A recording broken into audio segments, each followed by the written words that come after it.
Good morning friends.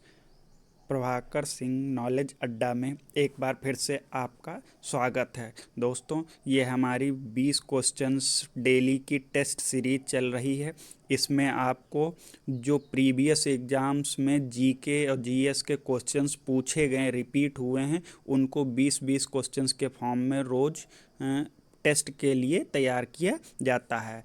तो इससे आपकी तैयारी और बेहतर हो पाएगी। जो क्वेश्चंस आपको नहीं आते उनसे रिलेटेड टॉपिक पढ़ें, क्योंकि ये सभी क्वेश्चंस परीक्षाओं में पूछे गए हैं। तो आइए शुरू करते हैं। उससे पहले अगर आपने अभी तक हमारा चैनल सब्सक्राइब नहीं किया है तो प्लीज़ सब्सक्राइब करें। तो हमारा पहला क्वेश्चन है, वेरी वेरी इंपॉर्टेंट सारे क्वेश्चंस हैं। पहला क्वेश्चन है, दूध के खराब होने का कारण है। मतलब जो दूध है, देखा होगा आपने, कुछ दिन तक रखा रहे तो वो खट्टा खट्टा सा लगने लगता है, जिसको हम कहते हैं दूध सड़ गया, मतलब दही बनने लगता है। तो उसका क्या कारण है? तो दूध के खराब होने का कारण एक जीवाणु होता है, उसका नाम होता है लैक्टोबैसिलस नामक एक जीवाणु होता है। तो यानी दूध खराब या दूध का खट्टा होना किसके कारण होता है? लैक्टोबैसिलस नामक जीवाणु के कारण। ठीक है, ध्यान रखेंगे। और दूध में एक पूछा जाता है कौन सा अम्ल होता है, दूध दही, तो इसमें लैक्टिक अम्ल होता है। ये क्वेश्चन भी पेपर में छोटे जैसे एसएससी हो गए, रेलवे, इनमें ये क्वेश्चन पूछा जाता है, दूध में कौन सा अम्ल पाया जाता है, तो याद रखेंगे लैक्टिक अम्ल। ठीक है। दूसरा क्वेश्चन है, ये क्रम थोड़ा गड़बड़ है, उससे कोई प्रॉब्लम नहीं, वेरी इंपॉर्टेंट क्वेश्चन है। देखिए क्या है, निम्नलिखित में से कौन सा राज्य भारत में बॉक्साइट उत्पादन, क्या भारत में बॉक्साइट एक अयस्क होता है, इसका सबसे ज़्यादा उत्पादन कौन करता है? तो याद रखिए, खनिजों के उत्पादन से क्वेश्चन पूछे जाते हैं। तो बॉक्साइट है, बॉक्साइट का उत्पादन सबसे ज़्यादा कौन सा करता है? अगर आपको सही आंसर आता है तो उसका कमेंट करें। बॉक्साइट का सबसे बड़ा उत्पादक कौन है? उड़ीसा। ध्यान रखेंगे, ये थोड़ा कन्फ्यूजन होती, क्योंकि हर एक अलग अलग स्टेट किसी न किसी खनिज उत्पादन में प्रथम है। तो थोड़े से हैं, कुछ इंपॉर्टेंट खनिज होते हैं, उनको ध्यान रखेंगे। तो बॉक्साइट क्या है? उड़ीसा। इसको याद रख सकते हैं, बॉक्साइट को मिला लें बॉक्सिंग करने से, और बॉक्सिंग में आदमी उड़ उड़ के मारता है एक दूसरे को। ठीक है, तो बॉक्साइट किसका है? उड़ीसा। और एक क्वेश्चन पूछा जाता है, बॉक्साइट किसका अयस्क है? तो याद रखेंगे एल। एल मतलब एल्यूमिनियम का, एल्यूमिनियम का अयस्क है। बॉक्साइट किसका अयस्क है? एल्यूमिनियम का। बॉक्साइट सबसे ज़्यादा उत्पादन भारत में कहाँ होता है? उड़ीसा में। ठीक, नेक्स्ट क्वेश्चन करते हैं। ये एक डेट पूछी गई थी, जो अभी एसएससी के पेपर हुए थे उनमें ये क्वेश्चन रिपीट हुआ था कि भारत किस वर्ष इंदिरा गांधी परमाणु अनुसंधान संस्थान का उद्घाटन किया गया? किस वर्ष में इंदिरा गांधी परमाणु अनुसंधान संस्थान का उद्घाटन किया? 1988, 1942, 1971 या 1991? तो इसका सही जवाब है 1971 में। 1971 में इंदिरा गांधी परमाणु अनुसंधान संस्थान की उद्घाटन किया गया। नेक्स्ट क्वेश्चन करते हैं। ये है साइंस से क्वेश्चन है, साइंस से भी क्वेश्चन पूछे जाते हैं, तो बहुत सरल सरल से होते हैं, बस थोड़ी बेसिक नॉलेज चाहिए। तो ये आवर्त सारणी जो होती है वहाँ से क्वेश्चन है, आधुनिक आवर्त सारणी में वर्गों की कुल संख्या कितनी है? तो इसका सही जवाब आप बताइए, 7 होगी, 9 होगी, 16 होगी या 18? तो आधुनिक आवर्त सारणी में याद रखें वर्ग कितने हैं? 18 वर्ग हैं। अब हम आपको कुछ इससे आधुनिक आवर्त सारणी से जुड़े हुए कुछ फैक्ट बताते हैं। वर्ग कितने हो गए? 18 हो गए। अगर पूछे आवर्त कितने हैं, आवर्त कितने हैं, तो कहेंगे कितने? 7 हैं। आवर्त कितने हैं? 7 हैं। वर्ग कितने हैं? 18। और पूछे आधुनिक आवर्त सारणी को किसने दिया है, तो सही जवाब है मोजले ने। किसने? मोजले ने।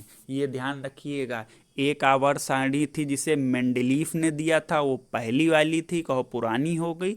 लेकिन बाद में जो हम लोग पढ़ते हैं आधुनिक आवर्त सारणी या दीर्घाकार आवर्त सारणी, उसको किसने दिया? मोजले ने। तो ये 3 क्वेश्चन याद रखेंगे। वर्ग हैं 18, आवर्त हैं 7, और आधुनिक आवर्त सारणी को दिया किसने है? मोजले ने। ठीक है, नेक्स्ट क्वेश्चन ये है, तत्वों के वर्गीकरण से संबंधित अष्टक नियम का प्रतिपादन किसने किया? वेरी इंपॉर्टेंट क्वेश्चन है। यहाँ से 2-3 क्वेश्चन बनते हैं जो घुमा घुमा के पूछे जाते हैं। तो इस बार पूछा गया कि अष्टक नियम किसने दिया है? ड्यूमा ने, डोबे रेनर ने, न्यूलैंड ने, या मेंडलीफ ने? तो इसका सही जवाब है, जो अष्टक नियम दिया है वो न्यूलैंड ने दिया है। ध्यान रखेंगे, न्यूलैंड का अष्टक नियम। तो अष्टक नियम किसने दिया है? न्यूलैंड ने। इन्होंने कहा था प्रत्येक 8वां तत्व, यहाँ से 7 तक गिना, तो जो 8वां तत्व आएगा वो पहले वाले तत्व के समान गुण प्रदर्शित करेगा। यही था न्यूलैंड का अष्टक नियम। अब देखिए यहाँ कुछ और पॉइंट बनते हैं, जैसे कि डोबे राइनर, इनका कौन सा नियम है? इन्होंने त्रिक नियम दिया है। ध्यान रखेंगे, क्या? त्रिक नियम। डोबे रेनर ने कौन सा नियम दिया? त्रिक ने। न्यूलैंड का हो चुका है अष्टक नियम। मेंडलीफ ने जो पहली थी वो आवर्त सारणी दी थी। ठीक है, आवर्त सारणी, ये पुरानी वाली किसने दी थी? मेंडलीफ ने। और अभी पिछले क्वेश्चन में बताया था आधुनिक आवर्त सारणी किसने दी थी? मोजले ने। ये चारों पॉइंट ध्यान रखेंगे, ये क्वेश्चन पूछे जाते हैं। नेक्स्ट क्वेश्चन है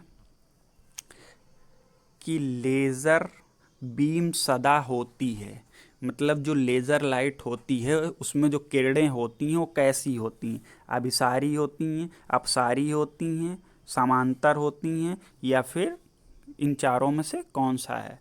तो इसका सही जवाब है वो हमेशा समांतर होती। जितनी भी किरणें चलेंगी वो सब एक दूसरे के समांतर क्रम में चलेंगी। ठीक है, ध्यान रखेंगे, लेज़र जो बीम होती है वो समांतर बीम होती है।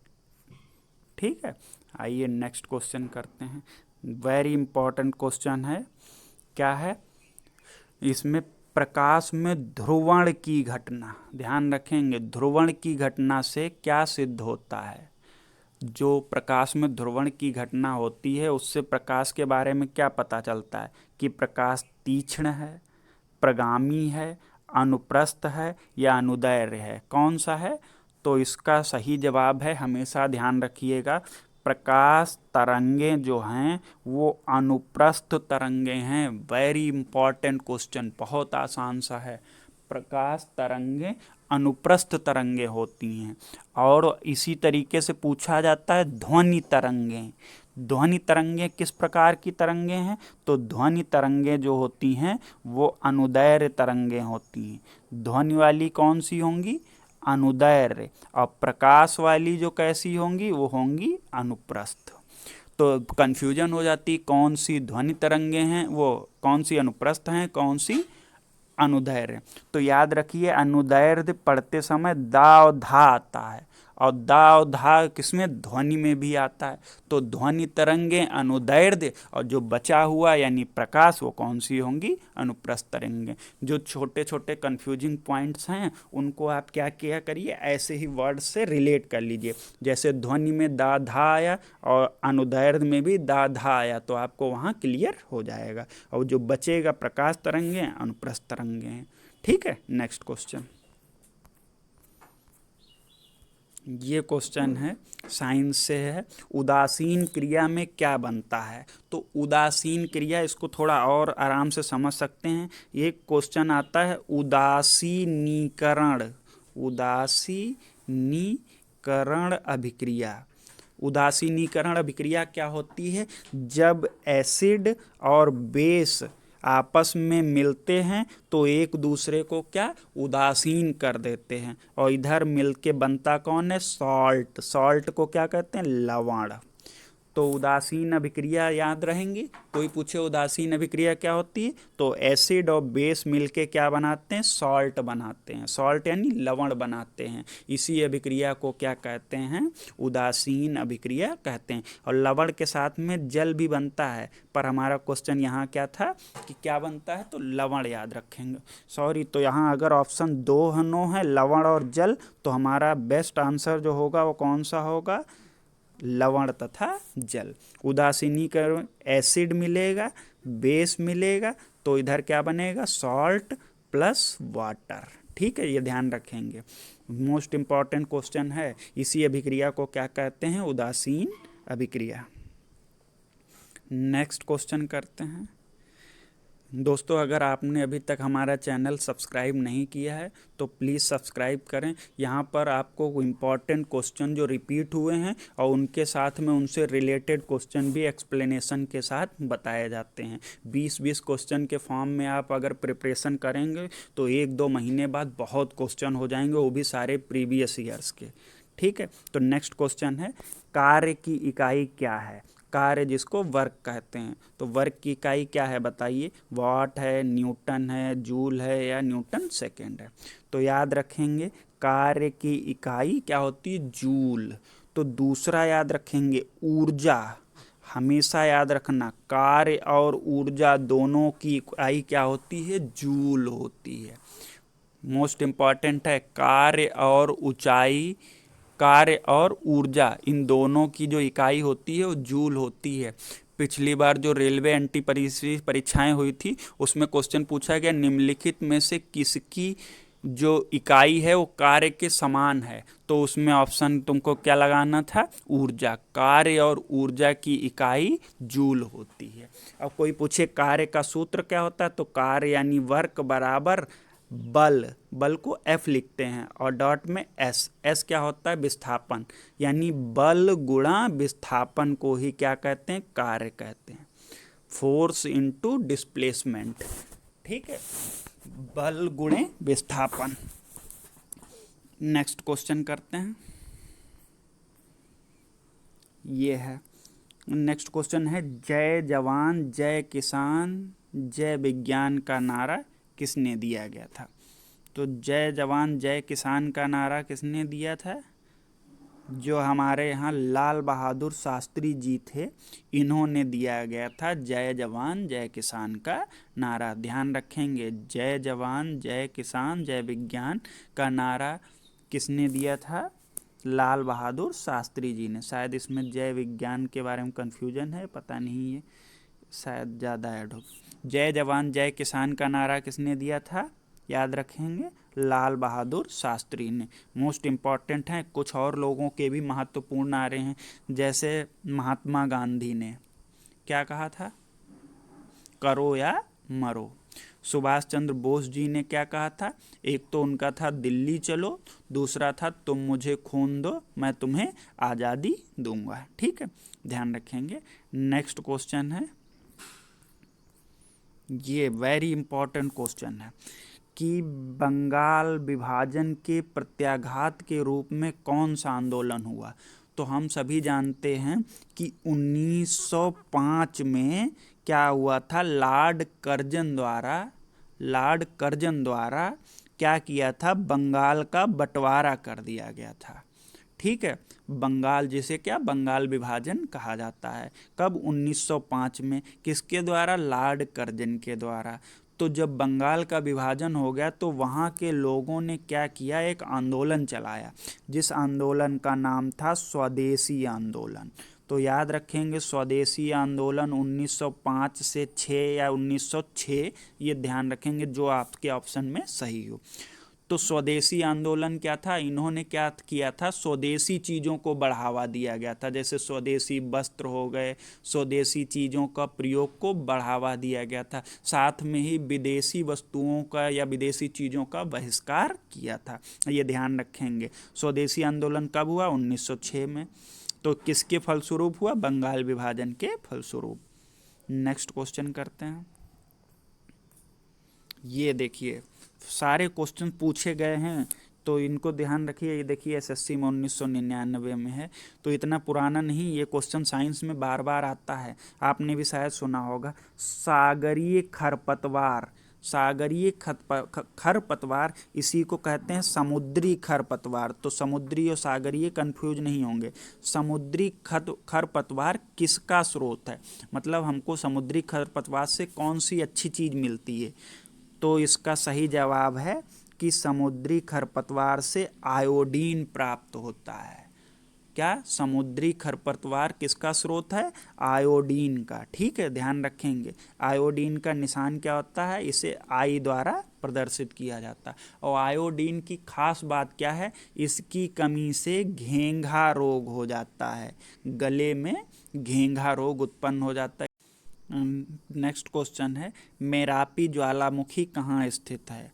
तो मेरापी ज्वालामुखी कहाँ स्थित है, आप बताइए। जापान, इथोपिया, इंडोनेशिया या चिली।